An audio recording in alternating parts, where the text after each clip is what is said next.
Pourquoi cette conférence? Parce que le Conseil mondial de l'eau, le réseau des bassins et le gouvernement du Maroc sont convaincus que ce qu'on appelle les bassins, c'est-à-dire une région qui est alimentée par un même réseau d'hydrographie, par un même réseau de rivières et de fleuves, doivent être au centre des politiques publiques de l'eau. Alors, je vais prendre un vocabulaire beaucoup plus simple. Pour que les populations puissent avoir accès à l'eau, puis à l'assainissement, il est nécessaire qu'on puisse gérer en commun les ressources en eau d'une même région. Si on prend ici le Sebou qui s'écoule, évidemment, les populations qui sont en aval, elles dépendent du fait qu'on les traite correctement en amont. C'est ça la politique des bassins. Au-delà, nous préparons le Conseil mondial de l'eau que j'ai l'honneur de présider, nous préparons le prochain Forum mondial de l'eau. Je rappelle que le premier dans l'histoire, il a eu lieu au Maroc, en 1997, à Marrakech. Nous le préparons avec le gouvernement indonésien pour le tenir à Bali au mois de mai de l'année prochaine. Et évidemment, l'expérience marocaine est pour nous très importante. Le Maroc joue un rôle important dans le Conseil mondial de l'eau.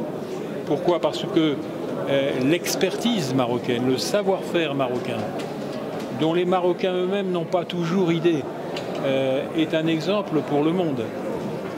Je prends l'exemple du dessalement. Vous avez inauguré il y a peu à Dakhla une usine de dessalement qui est quasiment unique au monde. Pourquoi? Parce qu'elle utilise pour la première fois des énergies qui sont renouvelables, le solaire et l'éolien. Et donc aujourd'hui, vous avez la preuve, la démonstration que le dessalement peut être opéré de manière très peu coûteuse. Et cet exemple, il sera présenté à Bali au mois de mai, de même que la politique des eaux usées, de recyclage des eaux usées.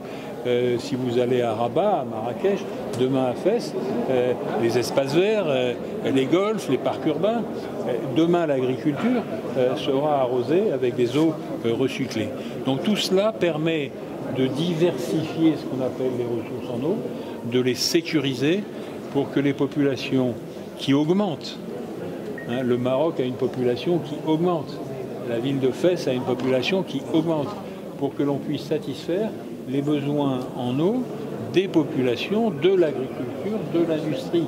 Tous ces besoins vont croissant. Donc voilà les raisons de notre présence ici. C'est une grande conférence qui va être d'ailleurs la seule concernant les bassins avant le Forum mondial de l'eau et qui sera aussi pour le Maroc, qui préside le réseau international des bassins, qui sera l'occasion pour le Maroc de montrer son expertise, de montrer ses capacités en matière de gestion de l'eau en général.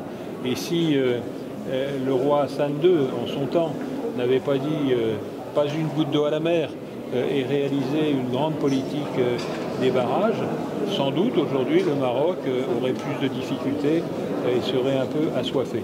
Et cette politique a été prolongée par la volonté du roi Mohamed VI, qui est un des dirigeants qui s'intéresse le plus à l'eau dans le monde, qui est tout à fait conscient que la paix de l'eau, ça sera la paix du monde, et qu'on ne doit pas laisser perdurer des conflits, des tensions entre les uns et les autres, à l'intérieur d'un pays, entre deux pays. J'ai cité l'exemple de l'Égypte et de l'Éthiopie, qui ont sur le Nil des difficultés à s'accorder pour réguler le cours du fleuve.